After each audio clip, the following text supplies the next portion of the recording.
Montana Territory. August 1883, the first time Malcolm West saw her. She was curled up behind the saloon in Red Elk Crossing, hair tangled with ash, the hem of her dress streaked with soot and dirt, her arms cradling something that was no longer there.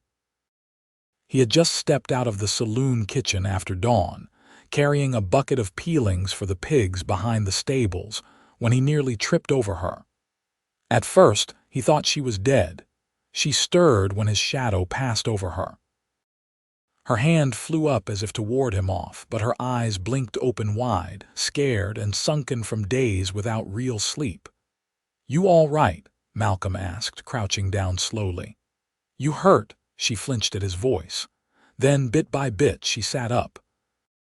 Her dress was burned at the sleeves, her cheeks smeared with black. Her hair looked like it had been through smoke so thick it did not let go. And her eyes, brown, but dull with something more than exhaustion, looked past him before focusing hard, like she had to force herself to stay in the moment. "I am not supposed to be here," she said quietly. He tilted his head. "Well, you are here, and you look like hell." "I know," she whispered. She looked about 22, maybe 23, not a girl but not someone who'd had time to carry years yet. Her body was thin but not from choice. Her hands trembled but not from the cold. Malcolm set the bucket down and reached behind him to where the pump sat against the saloon wall. "You got a name?" he asked. She hesitated, then said, "Juna Coyle." "Malcolm West," he said. "I cook here. Some nights I help behind the bar when Gus gets too drunk to count to 10. You slept behind my kitchen door." Juna looked down at her hands. "I didn't mean to." He stood, filled the tin wash basin with water from the pump, then set it beside her. "Come wash up," he said, voice quiet but sure. "Then stay." She looked up at him, startled. "I don't mean stay forever," he added. "But I got a cot in back. It is clean. You can sleep there instead of in the dirt. You look like you need a place to catch your breath." She did not answer right away. Her throat worked like she was trying to swallow something that would not go down. Then she said, "All right." Malcolm helped her to her feet. When she tried to stand on her own, she swayed. He steadied her but did not hold on longer than needed. He walked her around the side, through the back door of the saloon, past the kitchen where the cook fire still burned low. He led her to the small storeroom where his cot sat in the corner beside shelves of flour and potatoes. He pulled a folded blanket from the shelf and handed it to her. "You can sleep here," he said. "I will be in the kitchen. Nobody comes back here but me." She looked around like she was waiting for something to jump out at her. Then she sat carefully, still holding the blanket like a shield. "I will come back later with food," Malcolm told her. Juna nodded once, eyes on the floor. He left her there, but his thoughts stayed tangled with her the rest of the day. She stayed.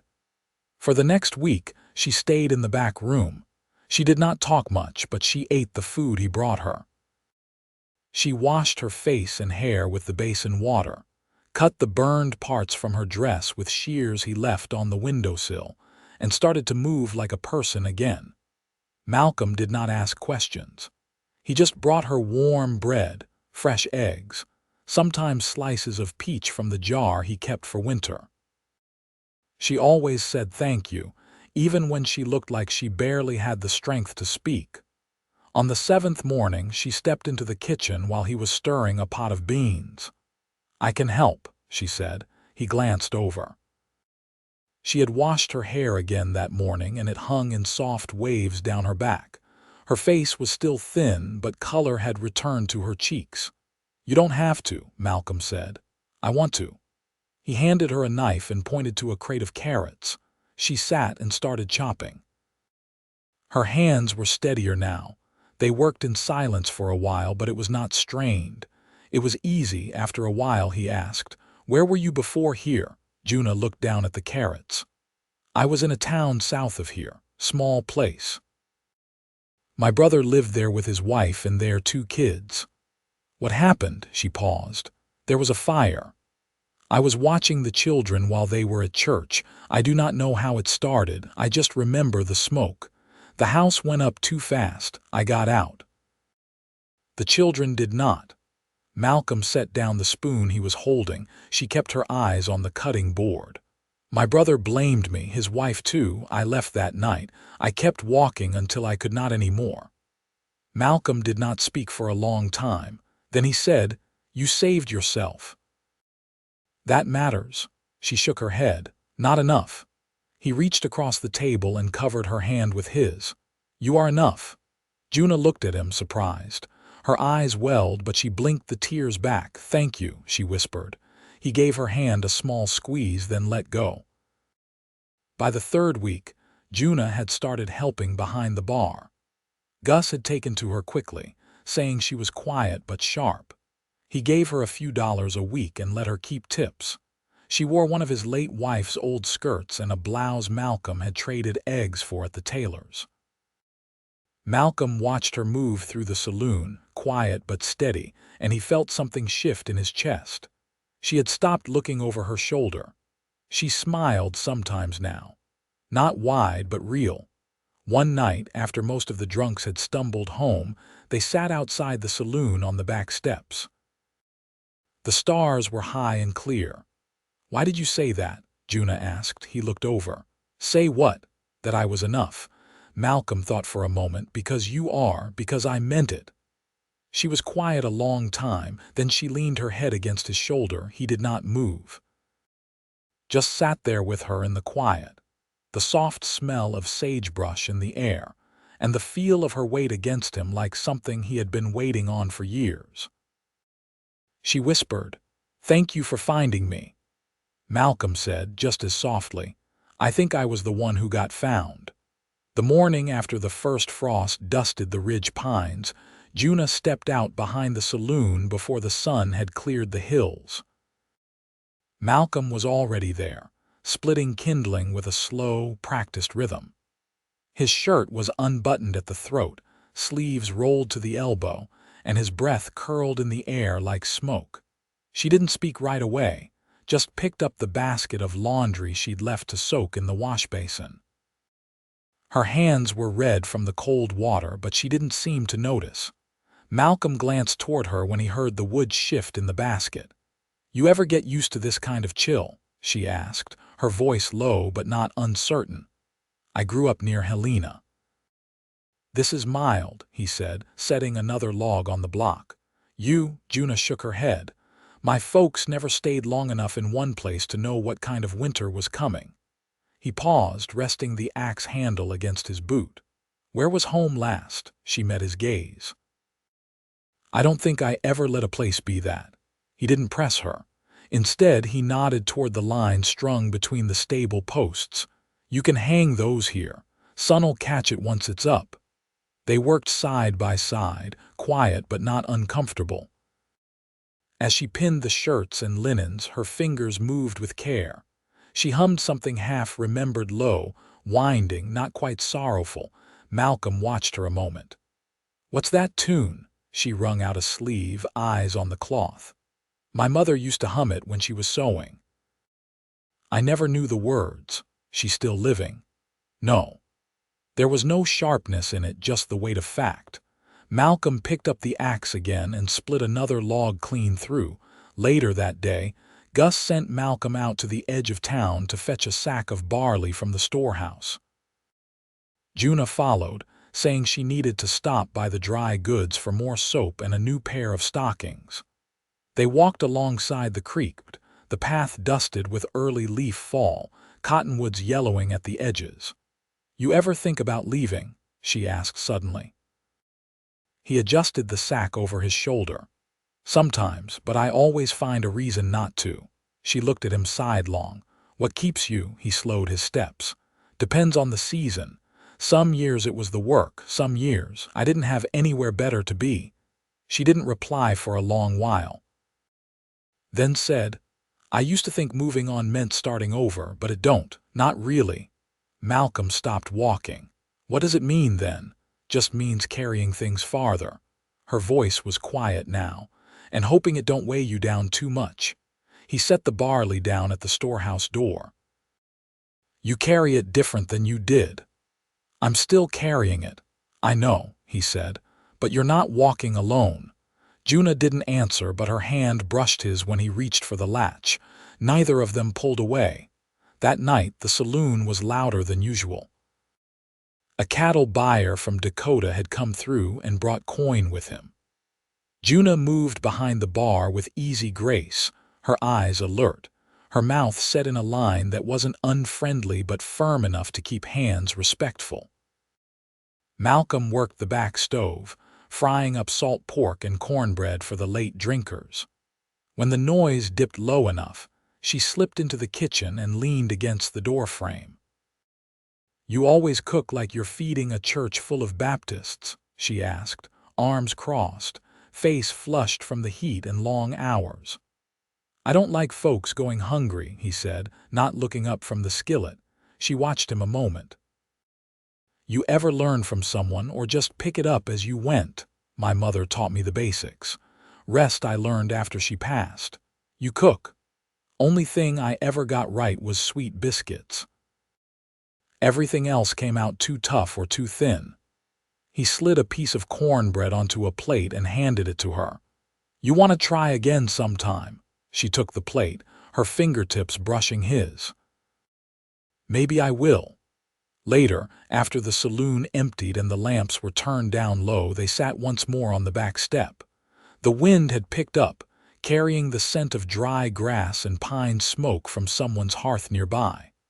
"I've been thinking," she said, pulling her shawl tighter, "about staying past the first snow." Malcolm didn't look at her, just let his boots rest against the packed dirt. "You'd be welcome." "I know that now," she said, "but I needed time to believe it." He nodded, still not speaking. "Would you mind," she added, "if I stayed for good?" Malcolm turned to face her. "Juna, I'd mind if you left." She smiled, then not faint, not guarded, but full. It reached her eyes, drawing something soft across her face he hadn't seen before. "I don't aim to," she said. He reached for her hand, and this time she took his without hesitation. Her fingers folded into his like they'd always been meant to fit there. They didn't speak again that night. They didn't need to. The stars stretched high and wide above them, and the world, for once, felt still. By late October, the wind had begun to bite sharper through Red Elk Crossing, and the town slowed to the rhythm of early dusk and long nights. The saloon stayed busier on cold evenings, but the days stretched quiet, with only the sound of crows over the roofs and the creak of wagons passing the main road. Juna had taken to rising before first light, tying her hair back with a strip of muslin, and tending to the hearth in the kitchen before Malcolm started his morning work. One morning, as orange cracked along the horizon, she stepped into the storeroom and found him bent over a crate of dried beans, sorting through the good from what had gone soft in the moisture. He looked up, brushing dust from his hands. "You ever think about raising something that grows?" she asked, leaning against the doorframe. "Not just cooking after it's been hauled in." He considered a moment. "You mean like a garden?" "I mean like something rooted. Tomatoes, herbs, maybe even squash if you can keep the deer off it." He looked down at the beans again. "I've cooked long enough to tell what was grown with care. Couldn't hurt to try doing it myself." "There's that patch behind the stable," she said, "where the ground's soft from runoff. No one's using it." Malcolm nodded, rubbing a hand along his jaw. "Come spring, we'll dig it, you and me." Juna didn't say anything right away. Then, softly, "I'd like that." By mid-morning, the town's blacksmith came limping into the saloon with a wrapped bundle under his arm. Malcolm was wiping down the bar when he spotted him. The man, old enough that his beard had mostly turned, greeted him with a short nod. "Got something was left at my shop," he said, setting the bundle on the counter. "Girl said she worked here now. Asked me to hold it, but never came back for it." Malcolm called for Juna, and she came in from behind the kitchen, sleeves rolled, apron flecked with flour. The moment she saw the cloth-wrapped bundle, her hand stilled. "I thought it was gone," she said, voice low. "Yours?" the blacksmith asked. She stepped forward and took it carefully. "Yes." He gave a short nod. "Glad it found you." After he left, Malcolm watched her unwrap it on the back table.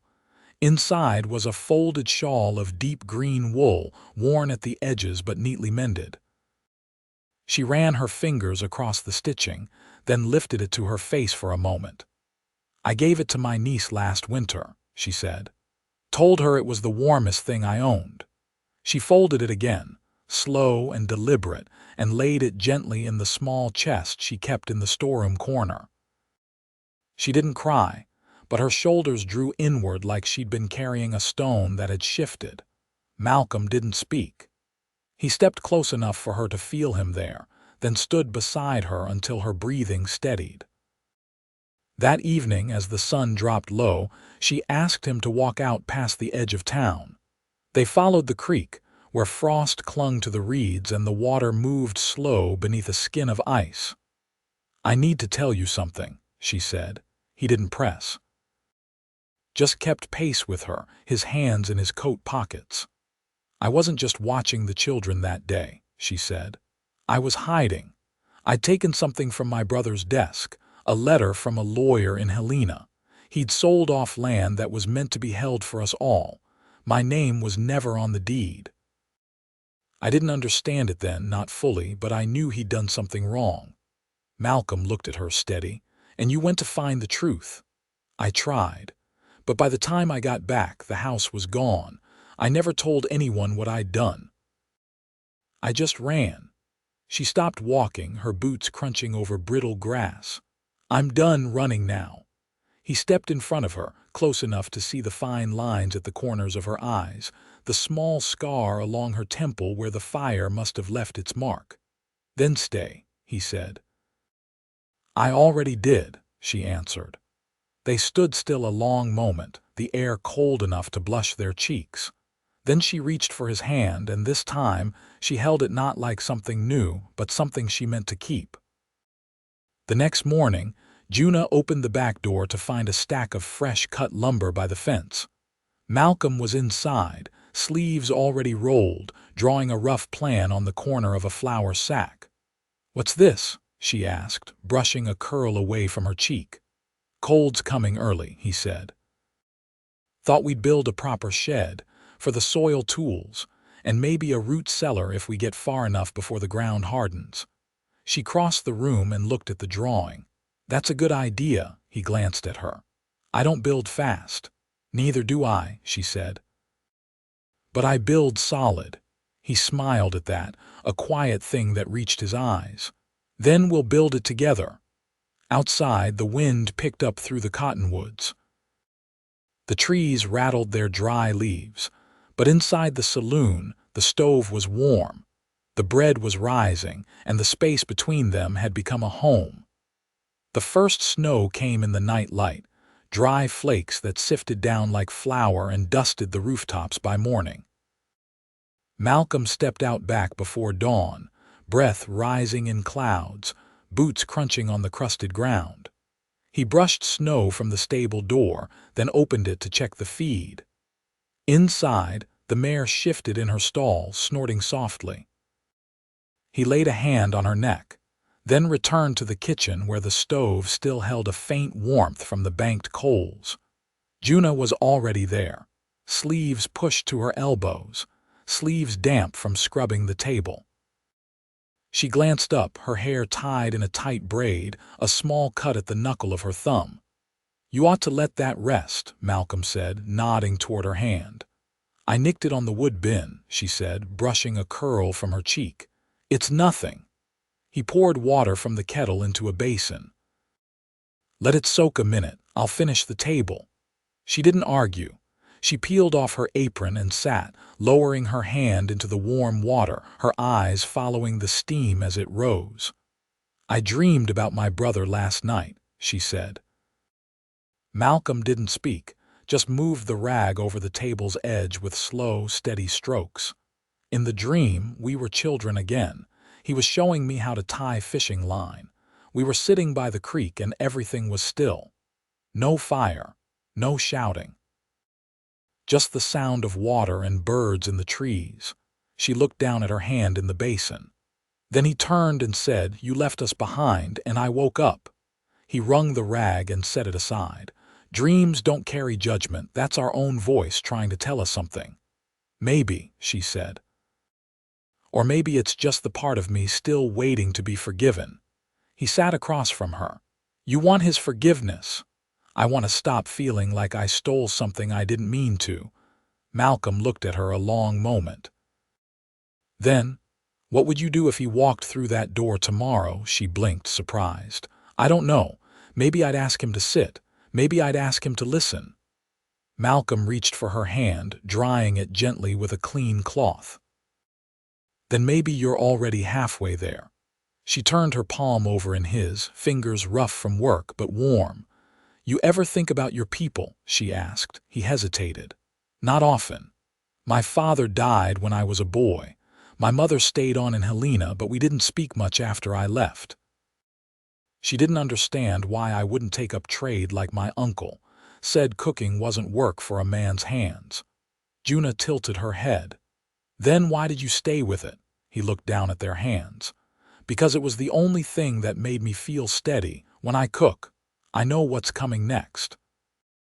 I can put something right, even if it's just a meal." She smiled, faint but sure. "Then I reckon you've been putting things right a long while." That afternoon, she walked out to the edge of the yard with a shovel over her shoulder. The wind had picked up, pulling at the hem of her skirt, but she didn't flinch from it. She knelt near the fence line where the earth had softened slightly beneath the snow and began to clear a patch near the stable wall. Malcolm came out a while later, hammer in hand. "Didn't think we were starting today." She stood, brushing dirt from her palms. "I needed to dig something. Felt like the ground might understand me better than most people." He passed her a short-handled spade. "Then let's show it we're worth planting." They worked until the sun dipped behind the ridge, and the sky turned the color of cooled iron. By the time they stepped inside, their boots were caked in mud, and their hands stiff from cold, but the beginning of the garden was marked out in clean, square rows. That night, Juna placed 2 tin mugs beside the stove and poured hot broth into each.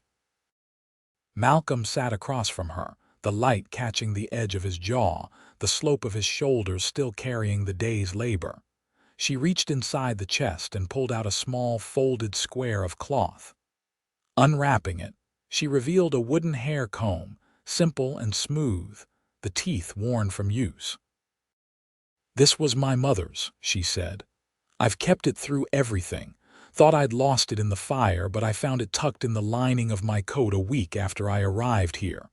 Malcolm's eyes softened. "You've had it all this time?" "I didn't know what to do with it. Thought maybe it was something meant to stay buried. But now," she paused, fingers brushing the top edge, "now I think it belongs on a shelf, somewhere it can be seen." He stood and opened the drawer beneath the window, pulling out 2 nails and a scrap of wood. "I'll make a place for it." She watched him hammer the shelf into the wall above the stove, careful and precise. When he finished, she set the comb on it, and they stood side by side as the firelight flickered over its polished grain. "I never thought I'd find something like this," she said. He looked at her. "Like what?" "A life that didn't feel borrowed." He didn't answer. He didn't need to. He reached out, wrapped his arm around her waist and drew her in, slow and certain. She came to him without hesitation, her arms sliding beneath his coat, her cheek resting against his collar. Outside, snow began to fall again, soft and sure, covering the path behind them. But inside, the warmth held, and the air between them was quiet and full. The last of November's light was thin and brittle, hanging low across the valley and filtering through the saloon's windows like old lace. The town had quieted with the season. Wagons passed less often. Folks kept to their fireplaces. Inside the saloon, the air was thick with the scent of smoked meat and pine pitch from the stove, and Juna stood near the back window, watching the sky turn. Malcolm came in from the yard, wiping his hands on a cloth. "Fence won't hold through another storm. Some of the boards have rotted clean through." Juna turned. "There's spare pine stacked behind the lean-to. We could cut it to match. Might take 2 days." He hung the cloth on a nail by the door. "If we work before sunup, we could finish before the next snowfall." She stepped closer, brushing sawdust from his sleeve. "You always start with the hard part first." "I don't like leaving things half done." "I like that about you." Malcolm touched her wrist lightly. "You thinking of staying through spring?" "I'm thinking of not leaving again, not for any season." He studied her face, the set of her jaw, the certainty in her eyes. "Then I'll build more than a fence." She smiled, small and certain. "And I'll help." That night, the saloon stayed quiet, just a few ranch hands nursing cider and trading stories in low voices. Juna sat at the kitchen table, sewing a tear in her only wool skirt. Malcolm set a folded paper beside her, the ink still wet. "What's this?" she asked, setting her needle aside. "Land claim," he said. "There's a parcel south of the creek, 40 acres flat and close enough to town. I've been saving toward it for years." She touched the edge of the page. "You filed this morning."